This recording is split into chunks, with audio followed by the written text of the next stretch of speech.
Hello everyone, and this is BioPhoenix here, and today we're going to be taking a look at a game on the Super Nintendo, and that happens to be the Lawnmower Man.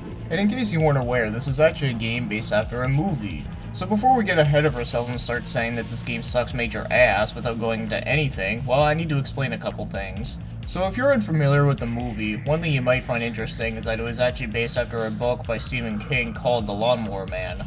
Well, it's not really a book, it's actually a short story, but it appeared in many different collections. So the movie and the book are actually completely different, to be honest. It really just shares the same name and makes like a one reference or two, and that's it. So I'm not going to go too much into the plot, but all you need to know about the movie is that it's a bunch of government scientists that are trying to make chimps smarter by making them go through something called virtual reality. And one of the scientists, named Dr. Angelo, who is being played by Pierce Brosnan, aka James Bond, has an idea that he wants to try this on a human being, so he ends up getting someone around the area who happens to be named Job. And now, I don't really like using this word, but pretty much he's a retarded guy, and of course I don't mean that in a bad way. So what Job does is that he mows lawns and everyone takes advantage of him because of his disability. So Dr. Angelo gets him to do the VR stuff, and it ends up making him a lot more smarter. In fact, it makes him so smart that he pretty much wants to become God in the VR world. Now, there's a lot of other crazy shit that happens, but I'm not going to get into it here because this is not a movie review, but I figured I just might as well give you summaries of what it's about. But if you're curious to know what my thoughts are in the movie, well, honestly, it's not that great.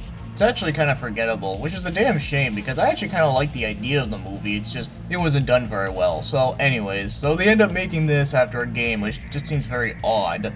I mean, out of all the games that they could have made out of a Stephen King movie or Stephen King story or anything in that material, they had to pick this out of all things. Honestly, I think The Stand would have been a very good idea. Well, if it was done right anyways. So, let's get moving on, finally talk about the game.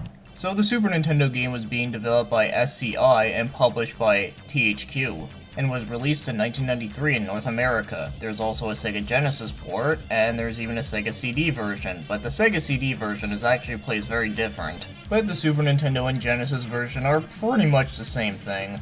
And it's an action running gun much like Contra, which is also pretty damn weird to think about. Well, for the most part it plays like a running gun, but there are other sections of the game where it actually plays like a first-person flying game. So I don't need to go into the story because I pretty much explained the movie, and yeah, the story pretty much is almost like the movie. So anyway, the gameplay, like I already said, it's a side-scroller that you can also run and shoot, just like Contra. But the bullets that you shoot have a really weird pattern, so you get to collect power-ups that upgrade your rate of fire, and you can even collect CDs for points. But the discs also have a secondary function where if you collect enough of them, you can actually get an extra hit. Because just like some of the other recent games I've been taking a look at, this one also has one-hit deaths. I think it's like the third game in a row that I ever did a review on that or like that. Weird, but whatever. So after you get from one end to the level to the other end, you actually see some like hexagon and you have to shoot at it a bunch of times and it turns green. And this is the part where it plays like a first-person flying game where you go into the virtual world. So all you have to do here is just fly around and you have to make sure to dodge all the objects. It kinda reminds you of the Star Wars arcade game from way back in the day. I have a feeling you know which one I'm talking about. It's one where you had to fly around in the Death Star, and it also had 3D effects at that time that were actually very damn impressive, and same thing like this, it's also done in 3D. Although there are some times where one of your hands will be a gun and then you get to shoot some Space Invader looking guys. So after when you complete the VR parts, it actually continues on to the next stage. So that's all I really have to say about the gameplay, but something else I'd like to mention is that you can actually play this game 2 players. So you can either choose to play as James Bond, or you can also choose to play Marlene Buick, I believe it's supposed to be. But there really is no difference other than looks, although one thing I did find funny is that when you actually pick the girl and you die as her, you actually still hear the male grunt sound. So overall, the gameplay is actually very simple, and the levels are also very short. But they're all pretty damn difficult, mostly because you die in one hit, and all the other enemies actually take a couple of shots to kill, so that makes it real pain in the ass. So it's pretty simple, but also pretty damn hard. Now as for the controls, they're actually okay, so moving around is pretty easy. I mean, all the button layouts is all easy to figure out. But I do think that the running and the jumping does feel a little bit stiff at times. But it's not the most stiff controls I've ever seen, it is just a little bit stiff than I would like it to be. But weirdly enough, I find that the controls in the VR part are also very simplistic, but they also don't feel stiff at all. I guess you can tell that's where they put the most work into. So other than that, there's not a whole lot I can say about the controls, but at least they do work okay. I'm just glad that they are responsive. But as for the graphics, all I have to say is that they actually look pretty damn amazing. Now, yes, the backgrounds are not like the greatest looking thing ever, but it's really just the animations look really good. And of course, the parts where in the VR also looks pretty damn amazing. And believe it or not, I don't think this uses the FX chip, because it looks almost exactly like Star Fox, but it doesn't use it, so wow, that's actually pretty damn impressive. And some of the vehicles that you see also do look pretty cool too, so with that being said, I really don't have much complaints about the graphics other than the backgrounds are kinda lame. But speaking of the backgrounds, I do find it weird that in the normal times, you're actually in real life and you're actually shooting up a bunch of guys, and then you go into the VR and that's where you're just like, well, you're shooting aliens, but you're mostly just flying around. Unless all this outside stuff is actually the virtual world, and then when you go inside the virtual world, well, it just turns into a whole Inception shit. I don't know how it works, but whatever, I just thought it was just kinda weird. Then again, what isn't weird about this whole idea?